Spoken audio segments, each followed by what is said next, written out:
എന്താണ് ഈ ഉയർത്തിയ ഈ ആരോപണങ്ങളുമായി ബന്ധപ്പെട്ട് ജനം ചോദിക്കുന്ന ചോദ്യങ്ങൾക്ക് മറുപടി പറയേണ്ടി വരും. കാരണം ചെറിയ കാര്യമില്ല. സാജൻ സ്കറിയ കാര്യം ഇന്ന് അൻവർ പറഞ്ഞതിൽ ഏറ്റവും വലിയ ക്യാൻവാസിൽ നാളെ ചർച്ച ചെയ്യപ്പെടേണ്ട വിഷയമാണ്. കാരണം അദ്ദേഹത്തിനെതിരെ രാജ്യദ്രോഹ കുറ്റം ചുമത്തണമായിരുന്നു. പോലീസ് സേനയുടെ വയർലെസ് ആണ് ചോർത്തിയത്. ലോ ഡിപ്പാർട്ട്മെന്റ് കേസെടുക്കാൻ നിയമോപദേശം കൊടുത്തിട്ടും കൊടുത്തില്ല.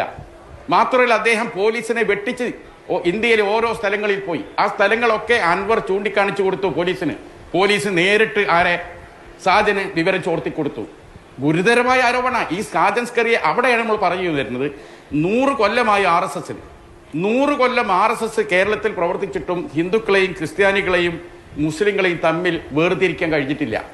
എന്നാൽ 2016 മുതൽ ഈ 8 വർഷം കൊണ്ട് ഈ സാജൻ സ്കറിയ എന്നൊരു മനുഷ്യന് ഒരു മറുനാടൻ എന്ന ഒരു വിഷച്ചാനൽ ഉപയോഗിച്ചുകൊണ്ട് കേരളത്തിലെ സാമുദായികത, ആ സമുദായങ്ങൾ തമ്മിൽ അനേക അകൽച്ച ഉണ്ടാക്കാൻ സാധിച്ചു ഈ ഗവൺമെന്റിന്റെ സഹായത്തോടെ. ഇത് അതിഗുരുതരമായ ഒരു ആരോപണമാണ് അൻവർ പുറത്തുവിട്ടത്. അൻവറിനെ ഏറ്റവും പ്രകോപിതനാക്കിയ വിഷയം അത് തന്നെയാണ്. കാരണം കൃത്യമായി എന്താണ് ഈ നാട്ടിലെ മുഖ്യമന്ത്രി എന്ത് ചെയ്യുകയാണ്? ഇത്തരത്തിലുള്ള ഈ വിദ്വേഷം മാത്രം. വേറൊരു കാര്യം കൂടി പറഞ്ഞു. ജാമ്യം സാജൻ സ്കറിയയ്ക്ക് ലഭിച്ചത് തന്നെ എന്ത് മാനദണ്ഡത്തിലാണ്? ഇനി വിദ്വേഷ പ്രസംഗം നടത്തരുത്, ഇനി വിദ്വേഷ പ്രചരണം നടത്തരുത്. പക്ഷെ ഇപ്പോഴും നടത്തിക്കൊണ്ടിരിക്കുന്നു. ഈ നടത്തിക്കൊണ്ടിരിക്കുന്ന കാര്യം കോടതിയുടെ ശ്രദ്ധയിൽപ്പെടുത്തേണ്ടത് ഇവിടുത്തെ പോലീസാണ്. ചെയ്യുന്നേയില്ല. അപ്പം ഇവിടെ എന്താണ്? ഇവിടെ BJP ആണ് ഭരിക്കുന്നത്. പേരിന് കമ്മ്യൂണിസ്റ്റ് മന്ത്രിസഭ. ഇവിടുത്തെ എല്ലാ കാര്യങ്ങളും നിയന്ത്രിക്കുന്നത് BJP ആണെന്ന് ഒരു വട്ടം കൂടി ഞങ്ങൾ നേരത്തെ പറഞ്ഞതാണ്. അത് ഒരു ഭരണകക്ഷി MLA തന്നെ തന്റെ എല്ലാ ഭാവിയും പണയം വെച്ചിട്ടാണ്. എന്ന് ചോദിച്ചൊരു ചോദ്യമുണ്ട്.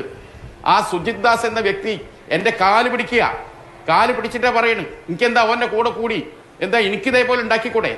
ഞാൻ സാധാരണക്കാർക്ക് വേണ്ടിയാണ് എനിക്ക് കിട്ടാൻ പോകുന്ന സൗകര്യങ്ങളെല്ലാം മാറ്റിവെച്ച് ഇതിനായിട്ട് ഇറങ്ങി തിരിച്ചേ എന്നൊരു വാക്കുകൂടി പറയുന്നുണ്ട്. എന്തുകൊണ്ടാണ്? ഇമ്മാരി വ്യക്തികളുമായുള്ള ദുരൂഹമായ തുരങ്ക ഇടപാടാണ് ഈ നാട് നടത്തിക്കൊണ്ടിരിക്കുന്നത്. അതാണ് അൻവർ പറഞ്ഞ കാര്യം.